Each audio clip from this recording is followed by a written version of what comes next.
Jesús venció a la muerte para darnos vida eterna.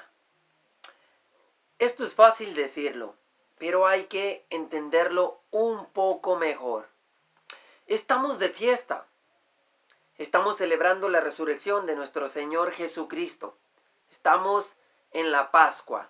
La Pascua dura 50 días hasta la solemnidad de Pentecostés, la venida del Espíritu Santo. Este tema, esta reflexión, le vamos a poner la Pascua según la Biblia. ¿Qué dicen las Sagradas Escrituras sobre la Pascua? Los invito a que se suscriban a este canal para así de esa forma les lleguen estas reflexiones y ustedes las puedan mirar en su tiempo libre. Porque también yo no tengo una fecha exacta de cuándo las voy a compartir, porque la hago también en mis tiempos libres. Y también, de esa forma, cuando ustedes se suscriben a este canal de evangelización, me están apoyando para que también estas reflexiones que sean de utilidad para los demás lleguen a más personas. Vamos a mirar esto. Jesús venció a la muerte para darnos vida eterna. No estamos diciendo que la muerte tenía poder, sino que a través de la resurrección de nuestro Señor Jesucristo, Dios nos quiere demostrar a nosotros que Dios tiene el poder. Siempre lo ha tenido. Dios siempre ha tenido el poder sobre la muerte. En las Sagradas Escrituras miramos que muchas de las veces Dios reprendía al demonio, incluso diciéndole, cállate. Y hasta el demonio le obedecía. Lo que estamos diciendo aquí es de que Dios nos quiere demostrar a nosotros su poder tan grande a través de la resurrección. Y dice que para darnos vida eterna. En realidad la muerte no existe. No les sorprenda esto. Le llamamos muerte a el pasar de esta vida terrena a una vida espiritual. Así le llamamos la muerte. Pero en realidad la muerte no existe porque todos Dios nos creó para ser eternos. Pero hay dos lugares donde vamos a vivir eternamente. Un lugar, el infierno, o otro lugar, el cielo. Y cuando nosotros decimos que Jesús venció a la muerte para darnos vida eterna, es para que nosotros vivamos esa vida eterna unidos a Él, juntos con Él, en el reino de los cielos. Que venció a la muerte es que a través de su perdón, ahora nosotros nos ganamos el cielo. Llegamos a esa plenitud y no padecemos en el infierno. Espero que un poquito me dé a entender con esto. Pero vamos a echarle un vistazo al Antiguo Testamento. En el Antiguo Testamento, desde Abraham, los patriarcas, Moisés, los jueces, profetas, Dios se hace presente en su pueblo. Pero el pueblo no conocía a un Dios tan cercano como el de nosotros en estos tiempos. Había momentos de que Dios le hablaba a su pueblo, pero también había muchos tiempos, muchos momentos de silencio. Y ese silencio de Dios hacia su pueblo se podría convertir incluso en angustiante. Un ejemplo recuerdo cuando Dios se le reveló a Abraham y le dice que será él el profeta de las naciones, el patriarca. Y le dice, en una ocasión le dice que su esposa Sara tendrá un hijo. Y le dice, dentro de un año regresaré. Hay un silencio de Dios hacia Abraham durante un año.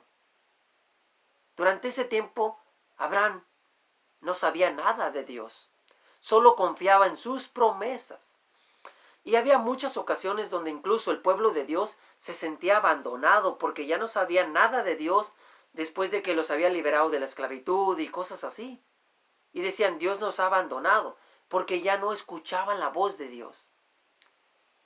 Tenían el sentido de un Dios lejano, incluso un Dios que castigaba, que a causa de sus acciones Dios los castigaba. Tenían en su mente un Dios poderoso, pero un Dios también justo, que castigaba sus acciones. Y no tenían un Dios como lo tenemos actualmente, como nosotros lo podemos sentir, un Dios muy cercano, como se nos reveló Jesús. Ellos no tenían todavía esa revelación divina donde Dios se revela totalmente en plenitud a su pueblo. Ellos, recordemos esto, de que cada año iban al templo, a Jerusalén. Toda la gente de todos los alrededores iba a Jerusalén a llevar sus animalitos para pedirle perdón a Dios. Pero antes de eso, antes de que cumplieran la ley de Moisés, ellos no se sentían perdonados por Dios. Y podía existir esa angustia de que podrían incluso hasta condenarse. Si no se tiene el perdón de Dios, tampoco no se puede tener vida eterna en el reino de los cielos. ¿Sabían eso? Pues eso cambió. Dios se quiere hacer cercano a nosotros.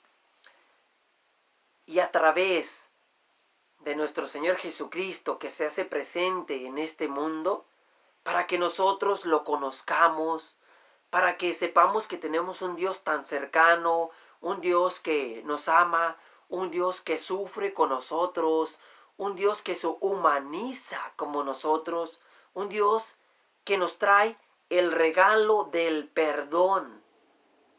Dios nos trae el regalo del perdón para que nosotros no padezcamos en el infierno. Ojalá y que esto lo podamos entender un poco mejor. Fíjense, si Herodes, ¿recuerdan a Herodes que quiso matar a Jesús cuando era pequeño después de que Jesús nació? Si Herodes haya sabido de que el reinado que traía Jesús era vencer a la muerte para que no padeciéramos en el infierno, sino que tuviéramos vida eterna en el cielo. Si Herodes haya sabido esto, Herodes incluso hasta se haya burlado, haya dicho, a mí qué me interesa esto. Pero Herodes tenía miedo de que el rey que había nacido reinara como un reinado muy humano. Por eso él le dio miedo. No quería que nadie se apoderara de su reinado. Por eso quiso matarlo y mató a tantos niños en aquel entonces. Cuando José, por mensaje del ángel, le dice, sal de aquí, lleva a tu mujer y a tu hijo a Egipto. En estos tiempos también podría haber muchísimas personas como Herodes, que en este momento que yo les estoy diciendo, Jesús nos trajo la salvación a través del perdón de sus pecados. Podrían estar diciendo, a mí me importa esto un carajo, yo ni creo. Yo no soy creyente, me da la misma si Jesús vino o no vino, yo no creo en esto. Porque creen que el no creer los excluye de un juicio. Así podría ser como fue Herodes, que no creen que Dios nos trajo la salvación a través de Jesús, a través de su propio Hijo. Llegamos a ser indiferentes. No sabemos.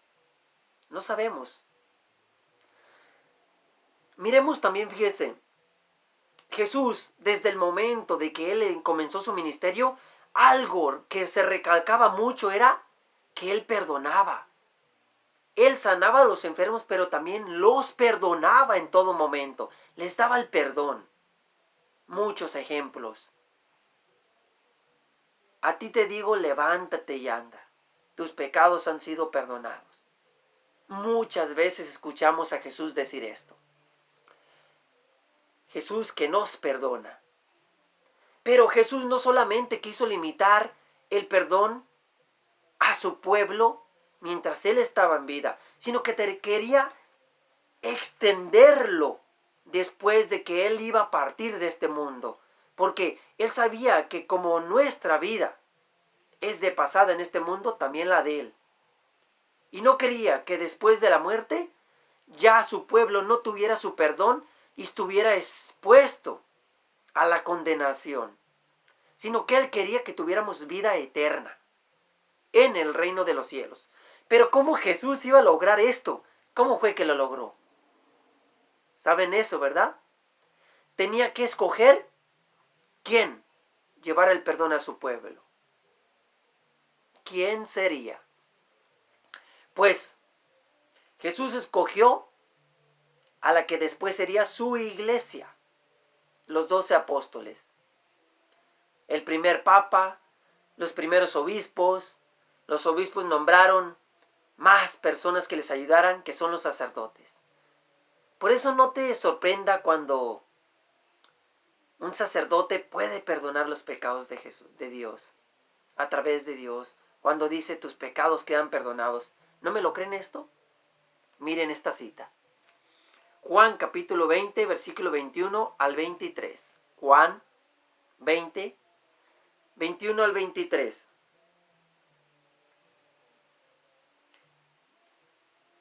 Luego Jesús les dijo otra vez: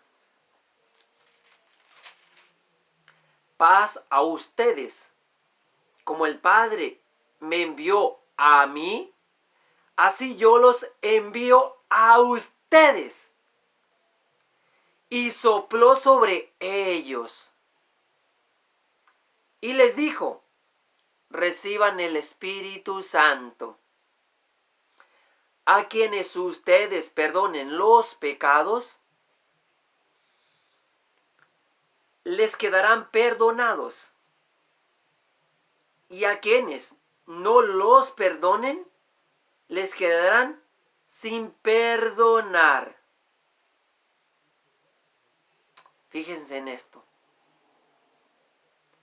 A quienes ustedes perdonen los pecados, yo les doy la autoridad, así como el Padre me envió a mí, yo también los envío a perdonar pecados. Yo los envío. Y a quienes ustedes perdonen los pecados, les quedarán perdonados. Dicen, lo que ustedes aten en la tierra, yo lo ataré en el cielo. Claramente Jesucristo les da la autoridad a la iglesia de perdonar los pecados. Y a través de ese perdón, Dios nos da la salvación a través de su resurrección. Pero vamos un poquito más adelante para poderlo entender un poquito mejor. Miren esto. Otra cita. Después de que ya Jesús les está dando la autoridad a sus apóstoles. Miremos esta cita para aclararla un poquito mejor. Lucas capítulo 22, versículo 19 al 20. Lucas 22, 19 al 20. Es la última cena.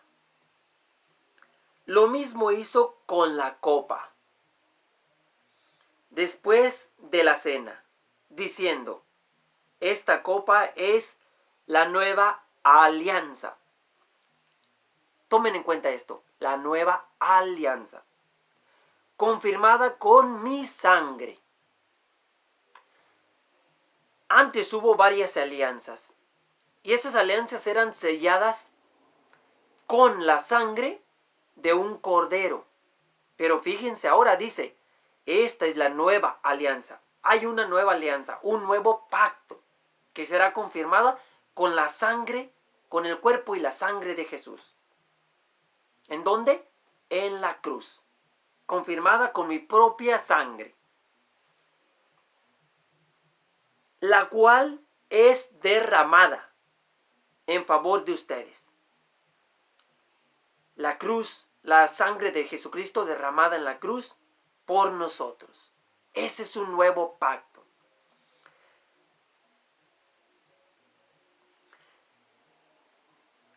Fíjense también esto, lo que dice aquí, porque leí del 20, pero vamos a ver el 19.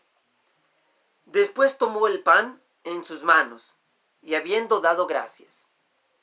Jesús estaba celebrando la Pascua judía, se daba las gracias a Dios. Después de dar las gracias a Dios, dijo, tomen, esto es mi cuerpo, esta es mi sangre.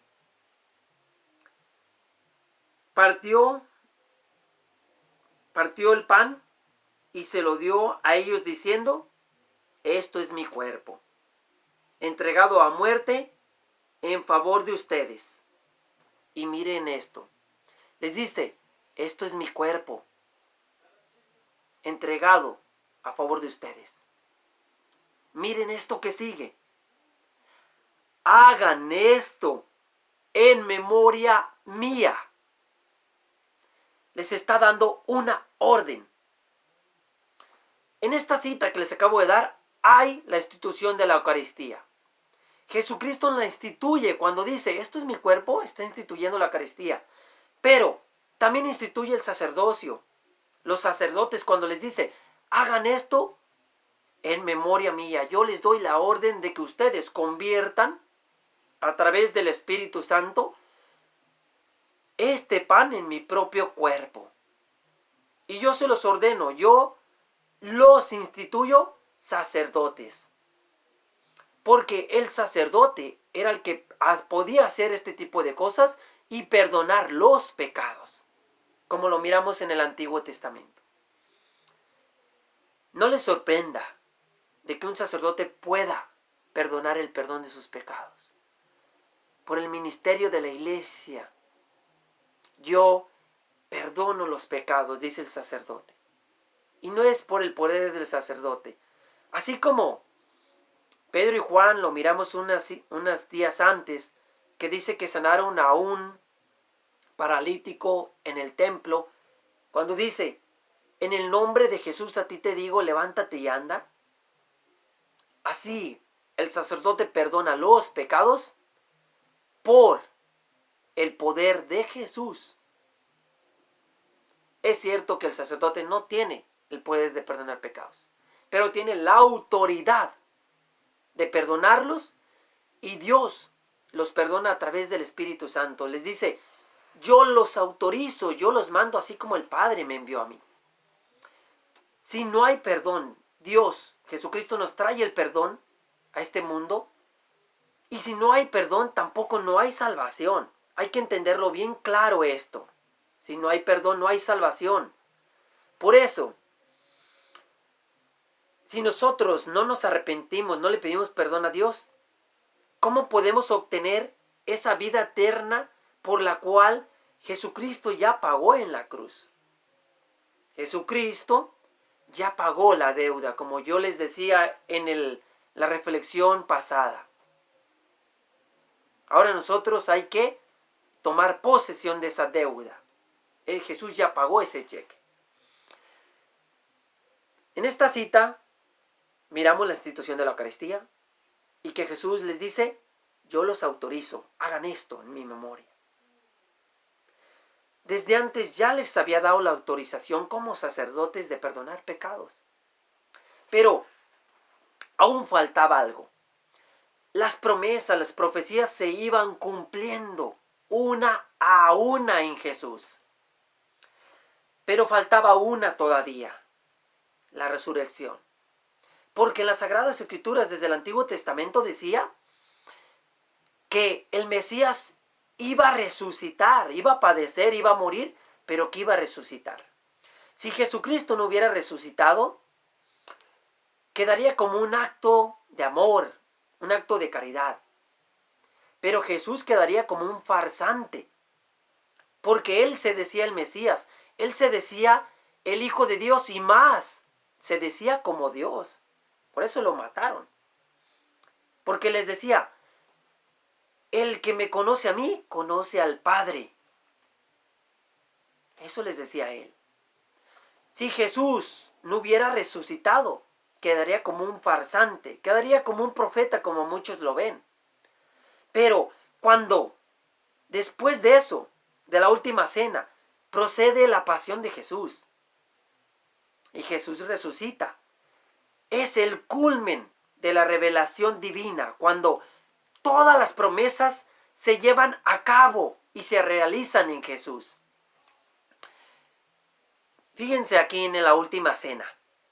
Mateo, Marcos y Lucas, ellos creen que aquí Jesús instituyó la Eucaristía en la última cena, instituyó la Pascua de los cristianos, que desde ese momento se hizo esa nueva alianza, un nuevo pacto con su pueblo.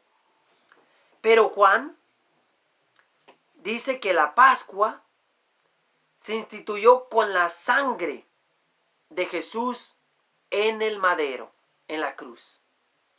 En fin, Jesús instituyó una nueva Pascua, la Pascua que nosotros ahora celebramos.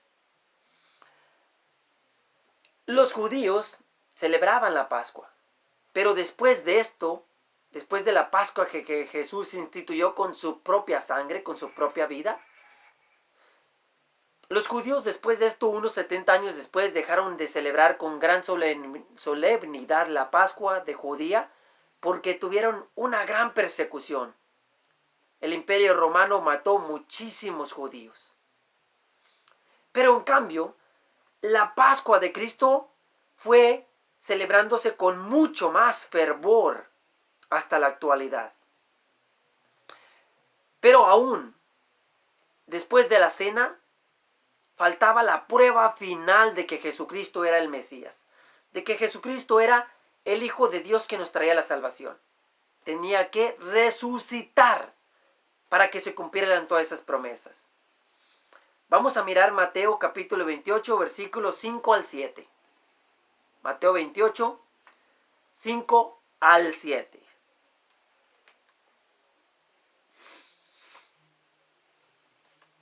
Vamos a ver esto.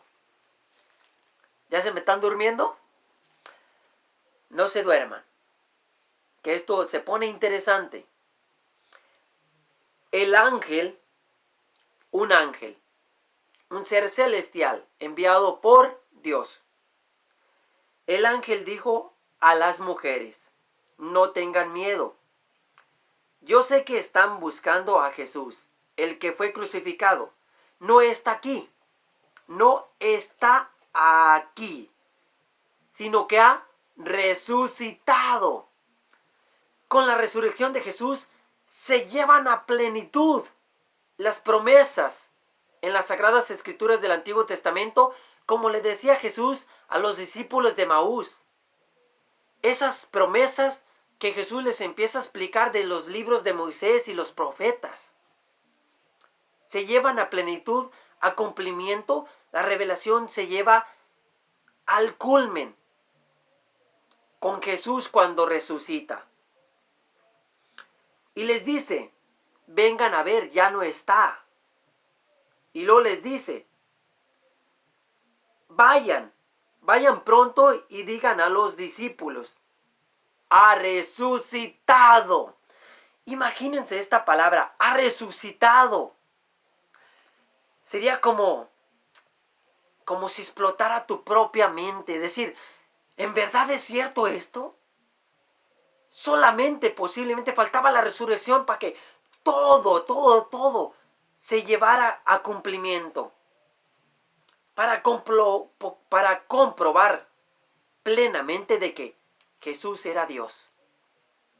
Y de que a través de su perdón nos trae vida eterna. Fíjense, muchos no sabían, y hasta la actualidad no saben, de que Jesús nos trajo la salvación a través de su perdón. De que Jesús no venía con un reinado como lo creía Herodes, un reinado como lo creían en el Domingo de Ramos, que iba a reinar de una forma muy humana, como un rey, que iba a gobernar como el Imperio Romano, que tenía poder sobre los judíos, sino que él traía un reinado celestial, donde su intención era venir a salvar almas del fuego del infierno. Esto sobrepasa un reinado humano. Esto sobrepasa la mentalidad muy humana de muchas personas de hoy en la actualidad, porque no entienden cómo fue que Jesús nos salva y nos da vida eterna. No se les olvide pedirle perdón a Dios, porque sin arrepentimiento y sin el perdón de Dios a través de su iglesia, no hay salvación. Y si la hay, será por gracia de Dios. Pero Dios ya nos está enseñando el camino. ¿Cómo lo tenemos que hacer? ¿Cómo tenemos que vivir esta vida? Fíjense que apenas ayer recibí una buena noticia. Es de que a pesar de esto del coronavirus, que las iglesias están cerradas, nuevamente se van a abrir para recibir el sacramento de la confesión, el sacramento de la reconciliación con Dios, con ciertas restricciones, pero los sacerdotes van a estar confesando más durante toda la semana, en que sea de 10 en 10. Esa es una gran noticia, el poder recibir el perdón de Dios, para poder estar más en paz, vivir más en plenitud, vivir más en felicidad en esta vida y prepararnos, estar preparados para hacer posesión de esa victoria que nuestro Señor Jesucristo ya ganó. Por eso decimos que Jesús venció a la muerte para darnos vida eterna. Esto es la Pascua católica, según la Biblia, según la palabra de Dios. Que Dios los bendiga.